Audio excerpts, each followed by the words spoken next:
afternoon, ladies and gentlemen. Welcome back to another motovlog on the Daily Biker channel.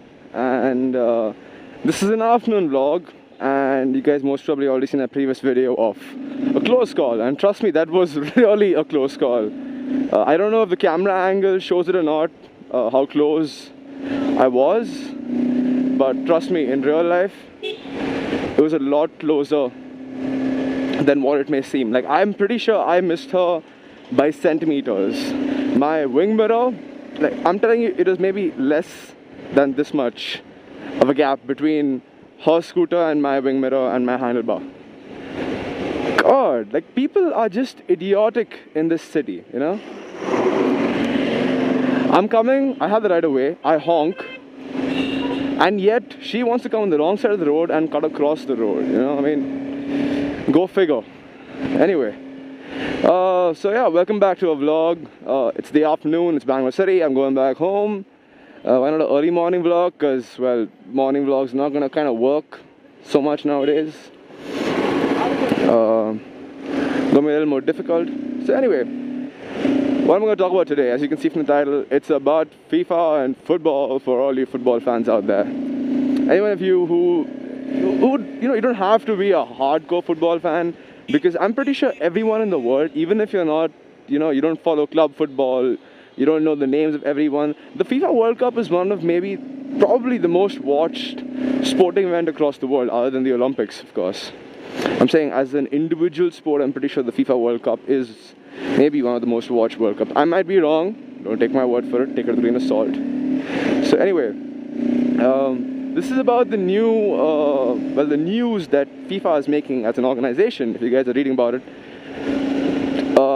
That is the new president of FIFA. For the love of God, I cannot pronounce his name, so anyway, his name is going to appear here, and I'm pretty sure I want to put a pic of him here as well.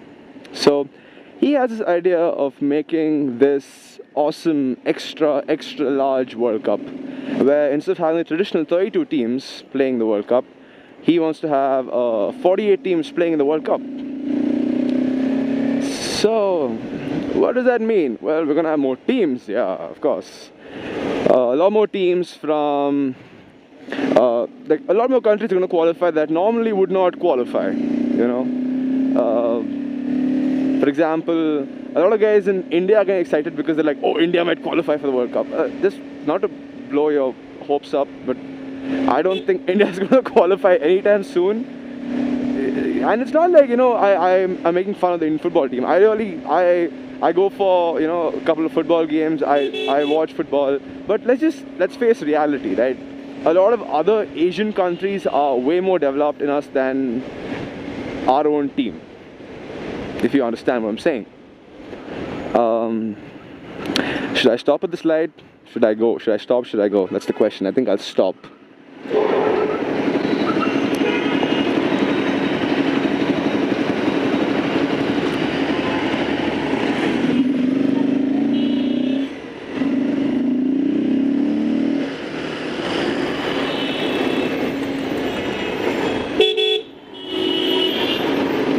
So anyway, as I was saying, yeah, so I mean, there's so many more teams, you know, like there's Iraq, Iran, South Korea, North Korea, Azerbaijan, Kazakhstan, all these countries that have a way better chance of qualifying from the Asian cadre than us, you know. Even countries like China and Thailand and Singapore and, like, you know, like, countries that you normally wouldn't think of, they're going to qualify. And you can see that from the aspect of club football in these countries. Like, this year is the first year that BFC, that's Bengaluru Football Club, for you guys who don't know what that is the first Indian team to ever even play in the AFC Champions Trophy. That's like the equivalent of the UEFA Champions Trophy. It's Asia's premier club trophy tournament. So India, like, BFC is the first Indian team to even get there, because before this we used to like play in the AFC Cup, which is like equivalent to, say, the Europa Cup. That's where we used to play.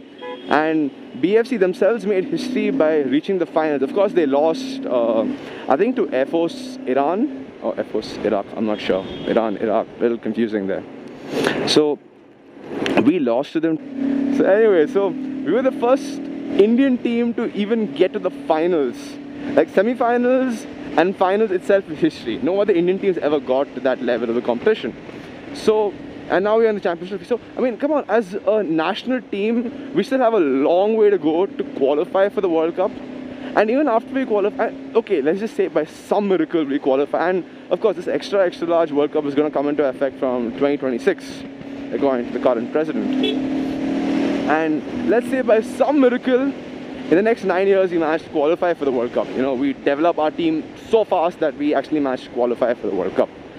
We are still not going to be on that level of European football or South American football where we can, you know, do anything. Like, I'm pretty sure, like, you know, if India goes to the World Cup, it's gonna be like, you know, in Kannada we say, you know, yen martha note kodana, or as in they say in Hindi, you know, kya ukhad lenge. That's the situation, you know. I feel India, even by some miracle, if we manage to qualify by the narrowest of margins, we're not going to be anything of a fight for the European and South American teams. I mean, heck, right now we're not even a fight for other Asian teams, you know. Iraq, Iran, they whoop our ass and send us back when we have tournaments with them. So, I mean, come on, let's just be realistic. So, you know, and again, like a larger World Cup. Yeah, of course, there's going to be more money, more sponsorship, broadcasting rights, etc., etc. But these matches, even with the increased number of teams and increased number of matches, it's going to happen in 32 days. So I feel that, you know, there'll be fatigue for players. The skill as then the World Cup is going to reduce, because I mean, you're going to force players to play more games. They are going to be more tired by the time they get to the finals.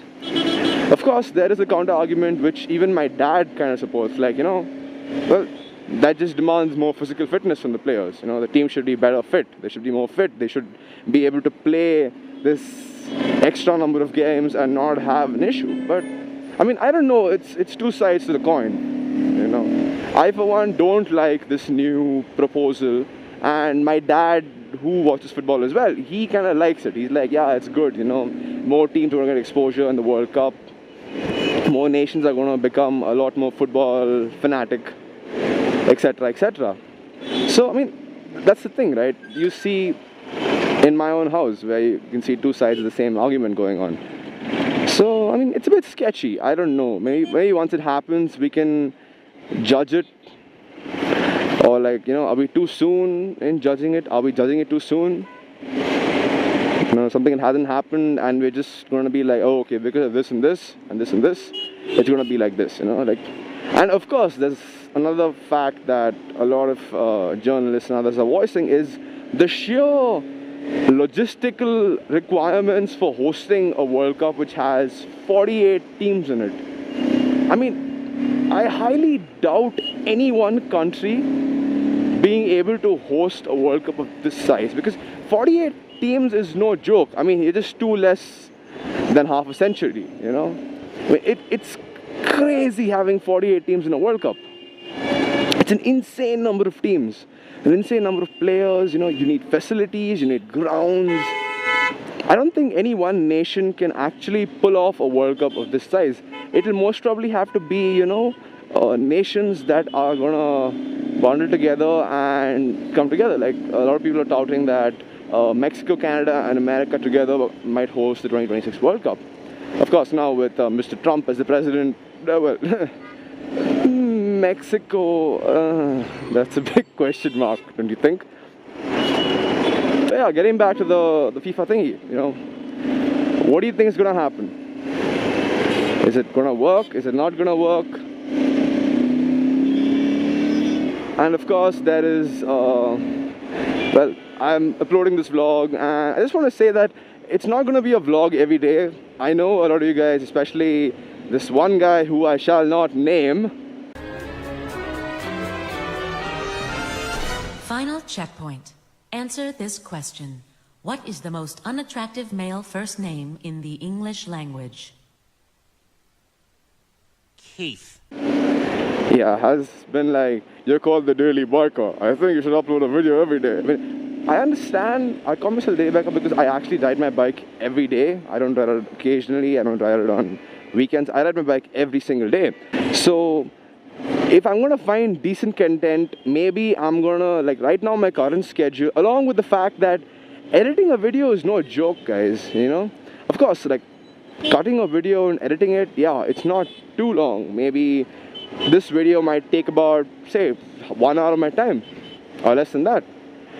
I've never edited videos before. I'm also learning. And then, of course, there is a single most irritating factor of any video editing project: the render time, when you click to render the video after you're done editing, which, unless you have an i7 Extreme Edition with, say, 16 or God knows how many GB of RAM and 8 GB graphic card, will happen in a jiffy. On my humble little Dell Vostro 14 laptop, it takes an hour and a half to render this 10-minute video. So, you know, I mean, it kind of, I can't do it every day, you know, because I'm a college going student ultimately. I have exams, I have projects, deadlines, assignments. So, you know, it's gonna be hard, but I will try to put out as much content as I possibly and humanly can. But yeah, so that's my take. That's my take on the football thing. That's my take on you guys who are asking me to put out more videos. Right now, at this stage, I don't think I can put out more than, say, 3 to 4 videos a week, because I'm personally not going to be satisfied with the video. And when you as a creator yourself are not satisfied with the videos you make, I don't think my subscribers are going to have any reason to be happy with the videos that I upload. So yeah, alright, ladies and gentlemen, if you have any things, you have any thoughts in your mind, you want to talk to me, you want to contradict me about my idea or my opinion on it, on this big World Cup, go for it. The comment section is open. I don't block any comments, I don't delete any comments. You can go ahead and put whatever your thoughts are in the comments. It's, after all, a free country. Everyone has an opinion. Go for it, you know.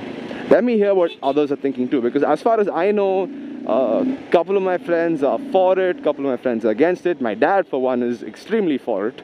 He's happy to have an extra large World Cup. I would say I'm undecided. Well, I'm leaning towards no, but I would say, I mean, maybe if something can be done to change my mind, I might also agree to this fiasco of a World Cup that we're going to have from 2026 onwards. So, yeah, what are your opinions? And all that. And of course, do like, share, and tell others to subscribe. More subscribers make an uploader happy. Anyway, catch you guys in the next vlog.